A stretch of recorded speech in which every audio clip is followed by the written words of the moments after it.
then we get these stiff and painful joints. So we kind of understand what the sort of freely moving healthy joints are. They're either stable or mobile. But what tends to happen is that most people don't have freely moving joints. They have these stiff and painful joints. And we often wonder why. And the majority of it is to do with this muscle guarding.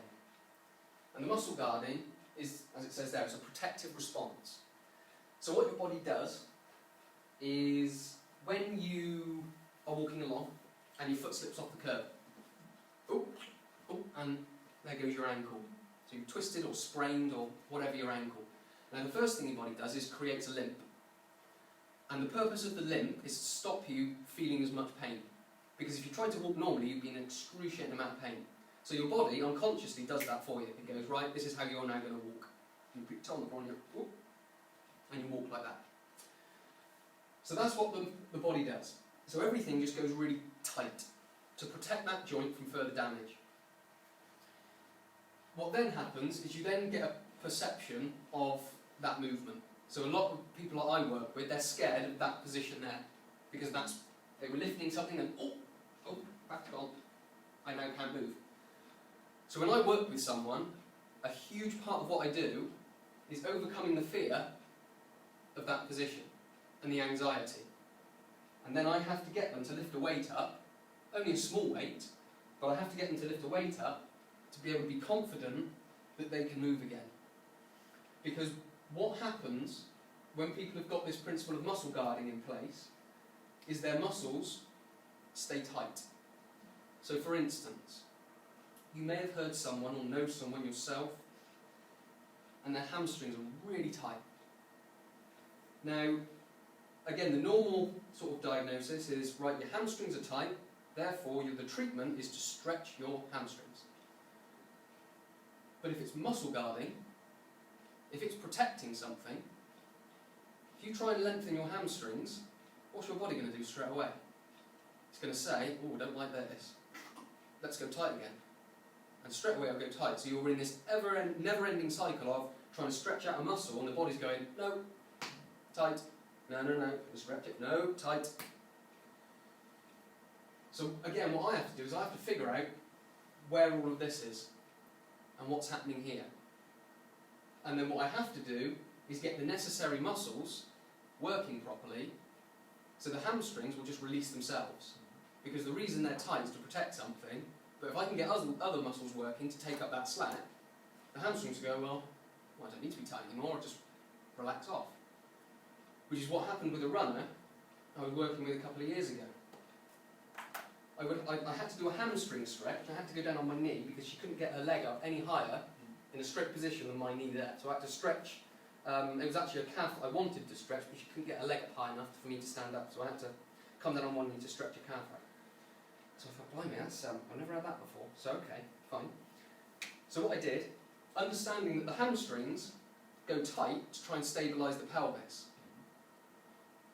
So I thought, well, okay, if the hamstrings are tight to stabilise the pelvis, the big buttock hip muscles aren't working properly because they're the ones that are supposed to do that.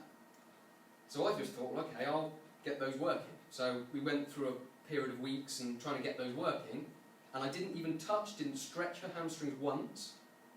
6 weeks later, I was standing up, stretching out the calf. And I didn't even stretch the hamstring at all. It was just a simple case of overcoming the fear of movement or perception of pain to override the protective mechanism called muscle guarding to allow her body just to relax. And it's the same as I mentioned with low back pain. The fear of that movement will lock all the muscles of the hip up. In fact, let me flip on. I've kind of described this already, but what I'm about to explain is relevant, so I thought I'd just click on. But you've got normal movement, you get injured, you feel pain, the body changes movement, which is the limp that I spoke about. As the pain reduces, the fear of movement remains. So just because the pain's gone, the muscle guarding, that doesn't mean that it's gone. The muscle guarding will still be there. So what you have to do is you have to sort of put a metaphorical arm around your body and go, it's alright, it's okay. You can move like that. You can lift that. You can get into that posture. And then you have to basically like slowly just guide the body into it. Because if you just throw someone into it, everything locks up. And this is what the 96% are in. They're in that cycle. And they've got to try and get themselves out by doing that fifth one, which is relearning movement.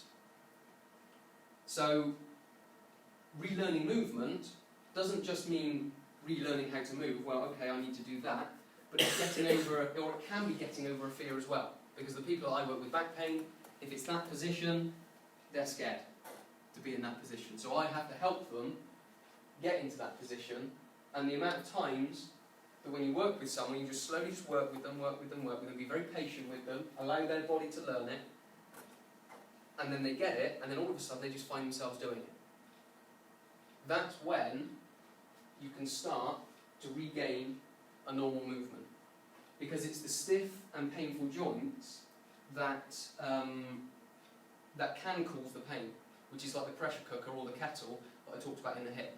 It's not actually an injury per se, there's nothing broken in there, it's literally just all these tissues just pulling tighter and tighter and tighter and tighter and tighter and tighter and tighter, and then it just comes out as a pain. So all we have to do is just release that tension, and then the pain goes away. But this is something that most people don't understand, which is where my work becomes very unique. Because how I work with people, if we use the metaphor of the frog in the water, if you